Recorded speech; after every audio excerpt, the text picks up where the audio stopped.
or make the police officers check people on if they stop them for any moving violation, they can check their papers. I mean, there are a lot of resolutions, there are a lot of measures trying to curb illegal immigration. Do you see that as a trend if nothing happens in Congress? That's an excellent point. Well, there's two trends. There's one where you've got states and localities going off in a different direction entirely and creating what we call sanctuary cities, and Maine calling itself a sanctuary state, which is against the law, by the way, and which is one of the laws in here that we identify as one of the ones not being enforced by the United States government. So you've got that happening over here. You've got San Francisco and other communities that are saying we will not cooperate. We will not allow our law enforcement agencies to interact with and to provide information for the federal government. On the other hand, you have exactly what you described, although I was not aware of that particular case. Certainly it's happening in a lot of states and localities around the country where the state of Colorado has passed legislation, the state of Georgia has passed legislation, Alabama, because the federal government has failed to do its job. I mean, it's a fascinating thing to me that we do so many things here that are extra-constitutional, outside the Constitution. The federal government is involved with hundreds of things for which we really do not have a constitutional role. And on the one hand, where we have a specific responsibility, we ignore it. And so when we do that, then you start to see these little patchwork things develop all over the country where people do start to try and deal with it. Whether it's passing legislation saying you can't have what was the other one? The other one I just saw the other day, it was about these centers, you know, that are sometimes paid for by federal funds, day labor centers and that sort of thing. I mean, paid for by state and local funds. And there's a reaction against that. And Herndon, Pennselsvania, and a number of other places where they've actually passed legislation saying that employers can't, you know, would be denied a license in their city if they hire illegal aliens. So yeah, it's certainly happening. It shouldn't be that way. It should be a uniform way of dealing with the issue of immigration. It should be the federal government's role. Congressman, what kind of support have you, or do you think you're going to get with this bill from your colleagues? Well, I don't, as you can see, I'm sure there were a lot that just couldn't get here right away. It's probably not going to be something that's brought in front of the Congress in this session. I feel comfortable in saying that. But it's like many things we have done in the past. We have to start this discussion somewhere.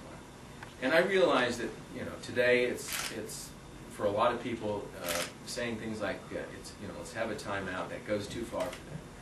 But I tell you, in time, I believe that that's exactly where we will go. And somebody has to set the goalposts, and that's what I'm doing in this legislation. Congressman, on that issue, I'm sorry. Just, let me go ahead. Thank you. One of the things that happened after the Senate immigration debate fell apart was that there were several senators who were calling for a border enforcement first.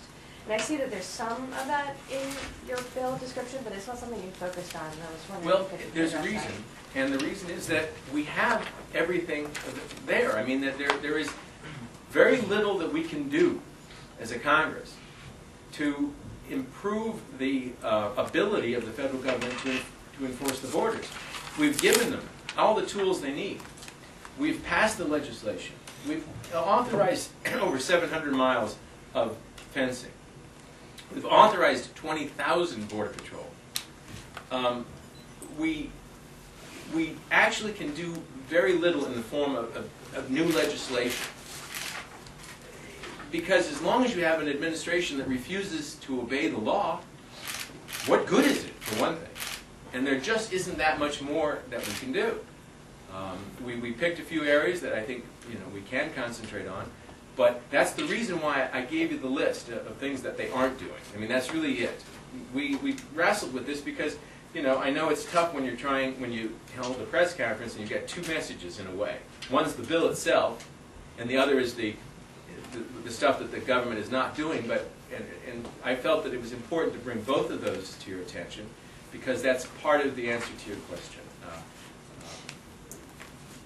if I could just get the government to enforce the law that's already there, we'd be 90% of the way home.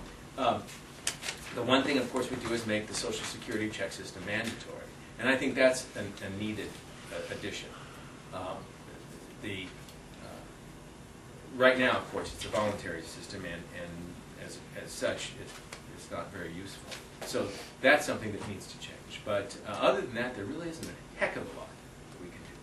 Well, my question was about the support, but Congressman Peter King and Lamar Smith introduced a couple of weeks ago a resolution, and they promised they would introduce a bill that's very similar to what you're doing. Yours is maybe a little broader, but they were talking about exactly the same things that are currently in law right now, and that the United States should enforce.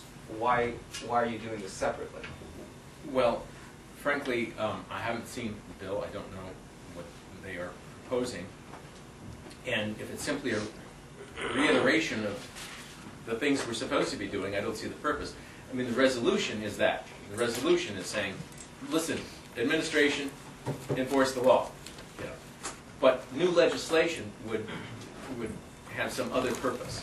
And I do not know what that bill is, to tell you the truth. Hi. Given that, how are you? Fine. Given that you're running for president, any concern that some of this is going to be considered draconian, or on the flip side, is that part of what you're doing to be as far as you can on this issue to attract some attention, because you've got some competitors out there who are, you know, Duncan Hunter and others who are saying some of the same things you are. Isn't that great? I mean, it is truly.